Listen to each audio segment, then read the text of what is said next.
Olá, meu nome é Douglas Miranda, sou consultor técnico da Bentley Systems para as soluções de saneamento e hoje eu vou apresentar para vocês uma apresentação que envolve as melhores práticas para a calibração de modelos hidráulicos, apresentando o Bentley WaterJet V8i.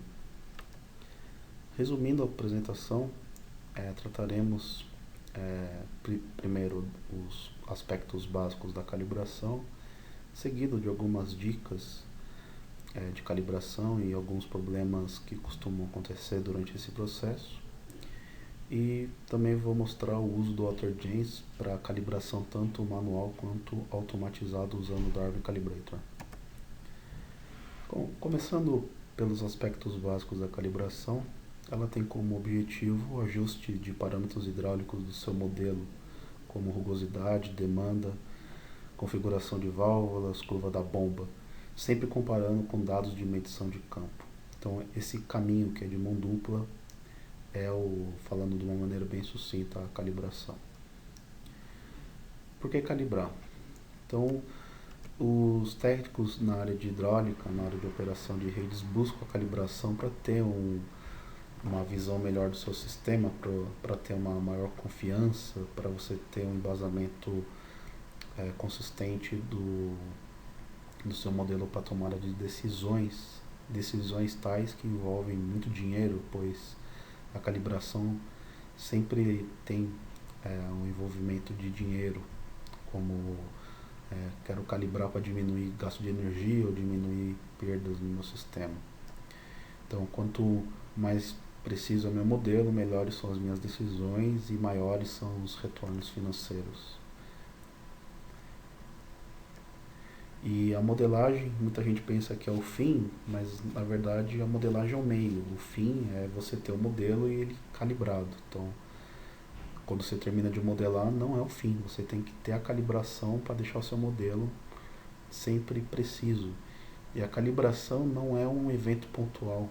É um evento que tem que ser repetidamente refeito, pois com o tempo a sua rede vai se deteriorando, a curva da bomba vai alterando, a topologia aumenta, as cidades aumentam, a demanda aumenta, ou se altera ou diminui. Então, calibração é um processo que se repete ao longo do tempo.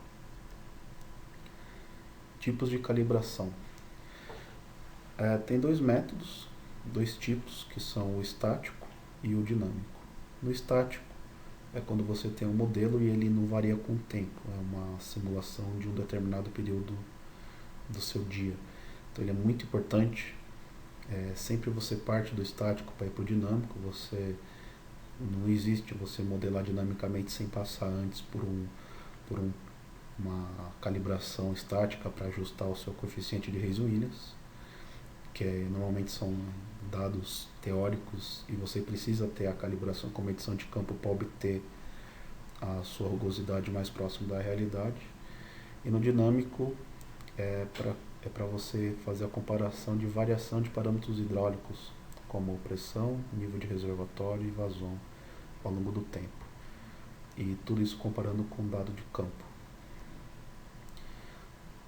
Falando de um exemplo bem simples, só para ilustrar o processo de calibração, vou mostrar aqui um exemplo onde tem aqui um reservatório elevado, com uma rede contendo um hidrante e dois pontos de medição, onde eu tenho essas medições de pressão nesses pontos intermediários e a medição de vazão no hidrante. E eu tenho o meu modelo, que eu importei do meu cadastro GIS, e nesse GIS eu obtive, através do meu parâmetro de rugosidade inicial, essa linha pesométrica em vermelho, que está muito acima do medido em campo. Então, obviamente que esse valor de rugosidade é referente a uma tubulação nova e no campo eu não tenho uma tubulação nova, eu tenho uma tubulação um pouco mais antiga. Então eu devo calibrar diminuindo esse coeficiente para ter uma perda de carga maior para atingir o meu objetivo, que é ter o dado calibrado. Então, pensando numa calibração manual, eu posso arriscar colocar uma rugosidade um pouco menor e verificar com o modelo como é que está a comparação do dado simulado com o dado medido em campo, até chegar no valor intermediário onde eu consigo atingir meu objetivo. Então esse é o propósito da calibração.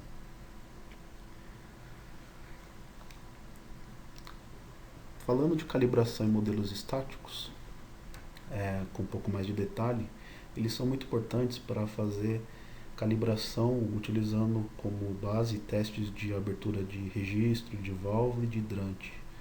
Então, no seu modelo, com o apoio da medição de campo, você pode fazer ajuste de rugosidade através dessas situações, no modo estático. Também para fazer a análise de lugares onde as velocidades são significantes. Então, através do modelo, você pode verificar o dado simulado com o dado de campo. O modelo estático é muito importante para a calibração de, por exemplo, configuração de VRP, status da bomba, nível de reservatório, e também para ajustar a rugosidade dos elementos, a localização exata de demandas, pois você pode ter, por exemplo, no seu cadastro as informações das micromedições.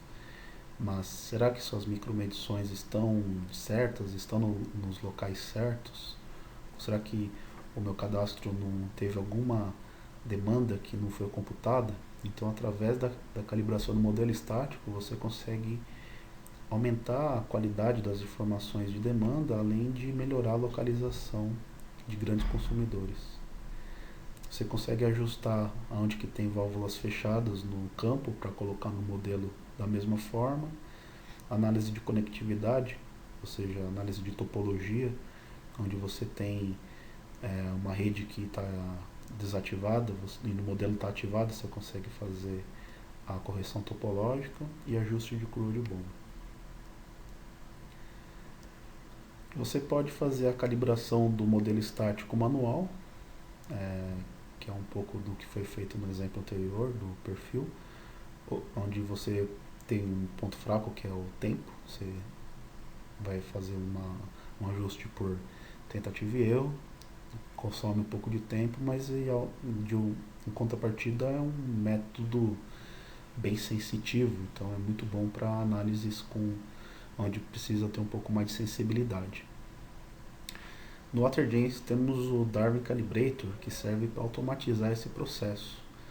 Para grandes redes, para grandes elementos, é muito importante ter um método desse tipo, baseado em algoritmos genéticos, pois além de ganhar tempo, faz o processo ser muito bom e com resultados confiáveis. Lembrando que os resultados sempre são vinculados à precisão dos dados de campo e também dos dados cadastrais do seu modelo. Pensando na calibração o que é o método dinâmico, a gente utiliza simulações em EPS. Para quem é familiarizado com o WaterJeans, o EPS é a sigla de simulação em período estendido em inglês. Você pode ter no WaterJeans simulação estática ou em período estendido. Então, no método dinâmico, você vai ter, por exemplo, o seu modelo rodando com o tempo, e você pode se apoiar com dados de medição de campo, que pode ser provenientes de importação de planilhas de loggers ou conexão com dados SCADA. No gráfico na tela, temos um exemplo de uma extração de gráfico do meu modelo, onde a linha azul representa o dado simulado já calibrado, e o dado vermelho é a medição de campo. Então esse é um exemplo de um modelo calibrado em período estendido. Então esse tipo de calibração ele é muito bom para rastrear qualquer parâmetro hidráulico, como nível de reservatório, vazão ou pressão ao longo do tempo da sua simulação. Você fica dependente de medição de campo, que pode ser proveniente de SCADA ou loggers. Você tem que ter como premissa um modelo estático calibrado. E ele é muito bom para você fazer o ajuste de operação de bomba. Enquanto no modelo estático você ajusta a curva em si, no dinâmico você vê como que a bomba está funcionando ao longo do tempo, que horas que ela liga, que horas que ela desliga, se tem algum inversor de frequência funcionando e como é que ele está funcionando, para deixar o seu modelo hidráulico próximo do que está acontecendo no campo. Nesse tipo de calibração, você faz o ajuste das curvas padrões de variação de demanda. Para quem conhece o Walter James, é a curva pattern, como você representa a variação dos consumidores ao longo do tempo, ou qualquer outro parâmetro hidráulico. Lembrando que você pode ter diferentes calibrações. É muito importante você separar a calibração para períodos de alta demanda, média e baixa, pois são situações completamente diferentes. Quanto melhor for separado as suas calibrações, mais preciso é o seu resultado. Lembrando que nunca 2 dias são idênticos. Então, quando você estiver calibrando no método dinâmico, é importante você ter como dado de campo não só um dia somente de medição de campo, mas ter vários dias de medição para você fazer um tratamento estatístico, para você ter uma média de uma variação diária, para você absorver essas diferenças provenientes de como que é o comportamento das pessoas, da cidade ou do bairro ao longo do tempo e ao longo dos dias. Fazendo um gancho com o que eu falei agora há pouco, medições de campo, elas precisam ser precisas. Você tem que ter, por exemplo, se você tiver conexão escada, é importante, pois a conexão escada pode ser vinculada com o elemento diretamente. Então, com escada você inibe o erro de você pegar um dado de campo e colocar no elemento errado. Você tem que ter precisão também nas medições. O aparelho tem que estar aferido. Se você tiver um erro de medição, isso acarreta em erros na calibração. Boa comunicação dos dados para ter sempre a importação dos dados com a maior precisão possível, pois se você entrar com dado ruim, você sai com dado ruim. Uma pergunta interessante é onde coletar os dados. Se você estiver fazendo a calibração de demanda ou de rugosidade, é importante você pegar pontos longe de reservatórios, de bombas e de VRPs. Não quer dizer que você não pegue medições nesses elementos. As informações nesses elementos são muito importantes, pois são condições de contorno. Então, as medições em reservatórios, bombas e VRPs também são importantes para você comparar o seu modelo com a medição de campo para verificar o quão preciso está sendo a sua calibração.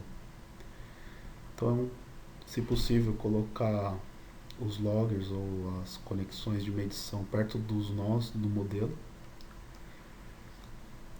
E pensando agora em horário, é muito bom você, por exemplo, pegar dados de período de altas demandas para você fazer a calibração da rugosidade das demandas. E para performar um estudo de vazamento pelo Darwin Calibrator, ter dados de períodos de baixas demandas também é importante, para ter altas pressões, para ter no campo os vazamentos, pois às vezes as fugas envolvem vazamentos e ligações não cadastradas. Muito bom evitar períodos onde haja interrupção, evitar esses tipos de período para não ter problema de queda de energia ou alguma manobra de desligamento de bomba, ter sempre o serviço ininterrupto. E em horários onde você conhece bem as condições de contorno, como configuração de VRP, funcionamento de bomba e nível de reservatório. Agora eu vou mostrar 2 exemplos do uso do Walter James para calibração. Um envolvendo o Darwin Calibrator para calibração estática manual e uma outra automatizada, e outro exemplo onde eu mostro a calibração utilizando o dado escada. Bom, nesse primeiro exemplo vou mostrar o processo de calibração utilizando o Darwin Calibrator. Então, nesse modelo aqui eu tenho dados vindos de um cadastro GIS, que também pode ter sido proveniente de desenhos esquemáticos. onde eu tenho dados simulados, dados do cadastro. Então eu tenho informações de rugosidade provenientes do cadastro, e também tenho para alguns pontos nesses destacados em verdes medições de campo. Eu vou colocar aqui uma anotação. Eu tenho aqui para esses pontos os dados de medição de campo, e também tenho a medição do modelo. Então eu tenho essas diferenças entre o dado de campo e o dado simulado, e eu vou utilizar o Darwin Calibrator para fazer a calibração manual e a automatizada. Então eu vou aqui abrir o Darwin Calibrator para apresentar como é que funciona a configuração das janelas. Então aqui no Darwin eu tenho espaço para eu colocar todas as medições de campo. Então é muito importante você separar para cada medição de campo as situações. Então eu tenho aqui, por exemplo, 4 situações de medições, cada um para uma certa data e uma certa hora. Como sendo uma calibração no método estático, esses dados não são importantes, seriam importantes para a calibração no método dinâmico. Então eu tenho aqui medições de campo, medições de uma média diária de um certo período.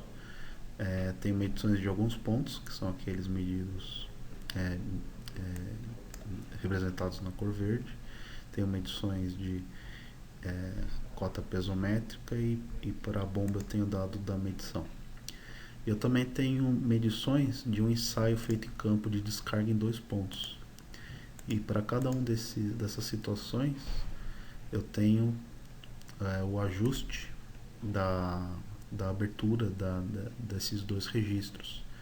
Então é muito importante, quando você estiver calibrando, se no seu modelo você tem, por exemplo, medições médias, média diária ao longo do seu período, se você estiver calibrando numa situação, por exemplo, aqui é a abertura do registro, de alguma forma você tem que falar para o modelo que você tem que fazer um ajuste da demanda para você fazer a calibração com dados condizentes. Então, no caso aqui, para cada uma dessas situações, eu estou falando para ele calibrar, levando em consideração a vazão medida na saída do registro. E também tenho aqui um conjunto de dados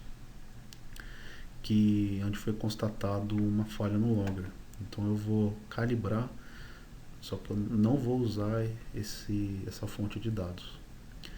Então, pelo Darwin, você pode separar os elementos de calibração em grupos.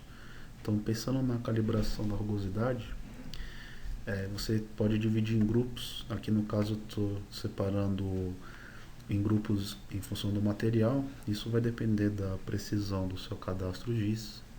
Então é muito importante você separar em grupos por material e também por idade, para você ter um ajuste padrão para cada tipo de grupo. Se você criar um grupo só, todo grupo vai ter o mesmo padrão de calibração, mas é importante você separar para ter a maior precisão nos resultados. Ele também tem a separação em grupos de demanda, caso você queira calibrar a demanda. Nesse exemplo eu vou calibrar somente a rugosidade, mas no caso da demanda você pode separar em grupos, no caso por uso do solo, comercial, residencial. Você também pode usar a aba Status Elementos para fazer a calibração de status de elementos, e o registro está aberto ou fechado. E na aba Calibration Criteria você faz o ajuste dos parâmetros para ajuste do dado calibrado com o dado de campo, análise estatística. Então aqui, como primeiro ponto, eu vou fazer somente uma análise do dado, os dados sem ajuste. Então eu vou somente simular o meu modelo simulado e comparar com o real. Então eu vou rodar um estudo manual somente para verificar como é que está meus dados do cadastro com dado real. Então, como resultado, eu tenho esse valor fitness, que está dando em torno de 20. Então, quer dizer que a minha medição de campo está um pouco longe da medição simulada. Então, olhando aqui na aba de resultados, eu tenho aqui para os dados simulados o valor observado, o valor simulado e a diferença.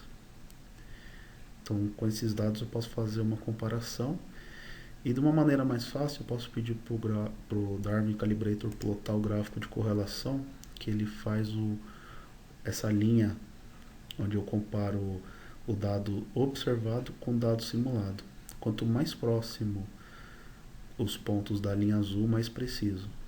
Então esse gráfico mostra que não está pronto o meu modelo. Então eu preciso fazer o ajuste no caso da rugosidade. Então eu vou mostrar aqui uma primeira situação do Darwin numa calibração manual. Eu vou falar para o Darwin pegar o meu modelo e pegar o coeficiente de Reis-Williams e cair 50%. Então eu vou pedir para ele calibrar multiplicando por 0,5. Então eu vou pegar todas as rugosidades de cada grupo e vou pegar pela metade. Então com essa situação eu vou ter um fitness alto. Então quer dizer que reduzir pela metade piorou em comparação com o anterior, resultando no gráfico de correlação com os pontos mais dispersos. Rapidinho, vou mostrar aqui se no caso eu estivesse reduzindo 10%. Então eu vou botar aqui em vez de meio, vou botar 0,9. Vou tirar 10% do valor. Vocês vão ver que vai melhorar um pouco. O fitness acabou dando 7. Então na anterior, na primeira que a gente rodou sem fazer nada, estava dando 20. Então reduzindo 10% foi para 7. Então resultou nos resultados um pouco mais precisos, com os pontos um pouco mais próximos da linha azul. Então eu posso fazer a calibração manual utilizando o Darwin Calibrator, ou eu posso principalmente usar o algoritmo genético que ele tem, configurando parâmetros para ele automatizar a calibração para buscar o melhor coeficiente de ajuste para ter os dados próximos entre o simulado e o do campo. Então eu vou pedir aqui para o Darwin multiplicar cada um dos grupos por um fator que vai variar entre 0,8 e 1,2. Então eu vou pedir para ele trabalhar, o algoritmo trabalhar diminuindo 20% para mais ou para menos.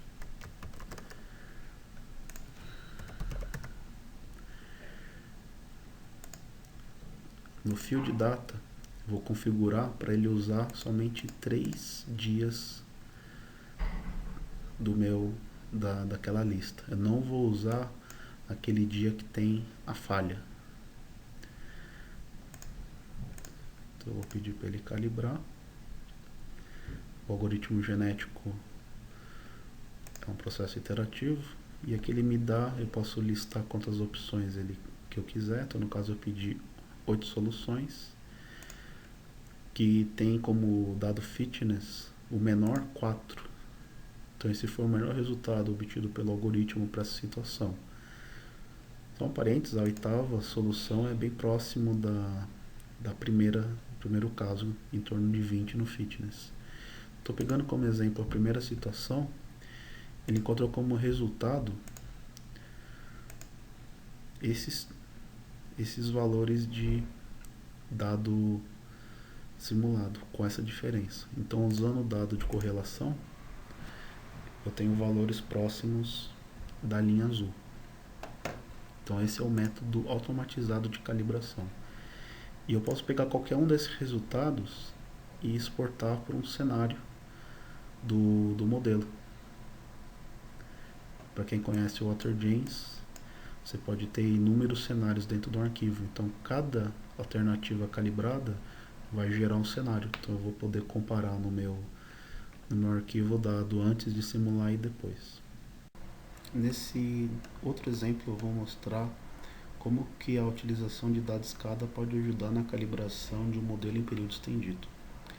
Então eu tenho aqui um pedaço de uma rede extraída de um arquivo um pouco mais complexo, é só um pedaço de uma rede que serve para simular essa linha de adução de água de um ponto de captação até esse nó J1 que tem atribuído uma demanda base com a sua curva padrão de variação para simular a variação do consumo ao longo do tempo. Então esse exemplo consiste em uma bomba com controle em função do nível do reservatório, de liga e desliga.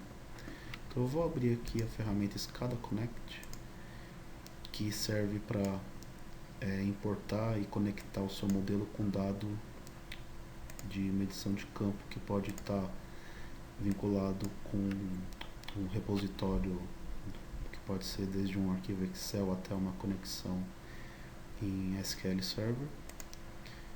E isso aqui está no WaterJeans. O WaterJeans já vem com o SCADA Connect habilitado para 25 sinais. Sinais quais podem ser expandidos para mais 100 sinais, ou também temos o pacote limitado. Dentro do SCADA Connect eu tenho a opção de visualizar a minha informação SCADA. Então eu vou colocar aqui na tela dois sinais que eu tenho que vão servir para me ajudar a verificar essa calibração. O primeiro dado que eu vou botar aqui é a variação do nível do reservatório. Então eu vou colocar aqui no gráfico as medições de campo. Aqui esses pontos são as medições de campo do SCADA, e vou adicionar nesse gráfico pertinentemente o nível simulado do meu modelo para ver a diferença. Então, como a gente vê, a linha azul comparado com os pontos até que fica bem colado um do outro até as 12 horas. Depois das 12 horas a gente vê um pouco mais de dispersão dos dois dados. Vou colocar aqui também outro gráfico, que é a da vazão da bomba. E da mesma forma eu vou adicionar o dado do meu modelo para comparar. Como a gente vê agora, a gente percebe esses saltos no gráfico, que é o funcionamento do controle da bomba de liga e desliga. E a gente vê que tem, a partir das 16 horas, um ponto que tem o deslocamento no tempo, além de um deslocamento na vazão. Então a gente vê que no campo a bomba está funcionando no máximo a 150 litros por segundo, enquanto no modelo está por volta de 160 litros por segundo. Então, se a gente olhar aqui a curva da bomba,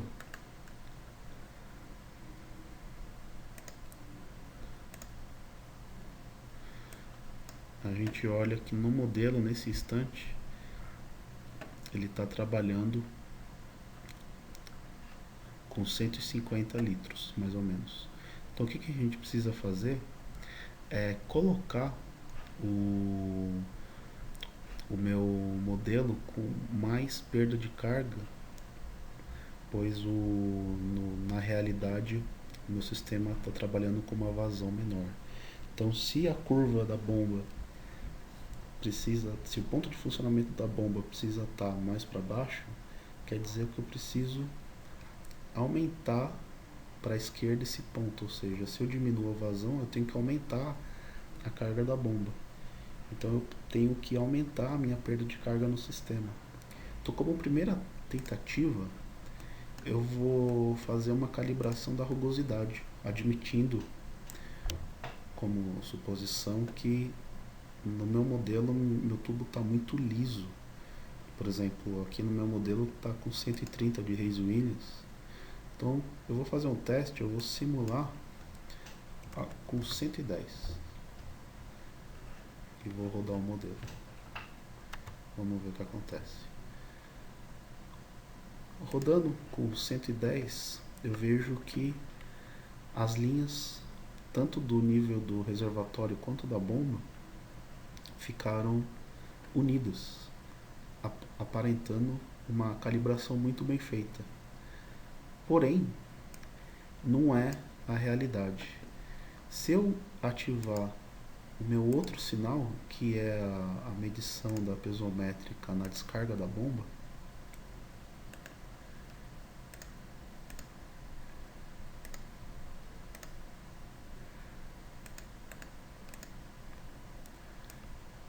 se eu colocar agora esse gráfico com os dados na descarga, eu vejo que ainda não estou com o meu modelo calibrado. Vejam, comparando a carga, a piezométrica na descarga da bomba, no meu modelo está trabalhando com 150 metros de carga, enquanto na medição do meu modelo eu tenho em torno de 137. Então, nesse caso, o problema não é a rugosidade, mas sim a curva da bomba.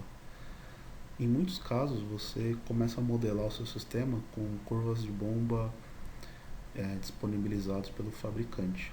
Só que essas curvas são medidas para bombas novas e às vezes no seu modelo a bomba já está em uso há algum tempo. Então é muito importante você calibrar também a curva da bomba.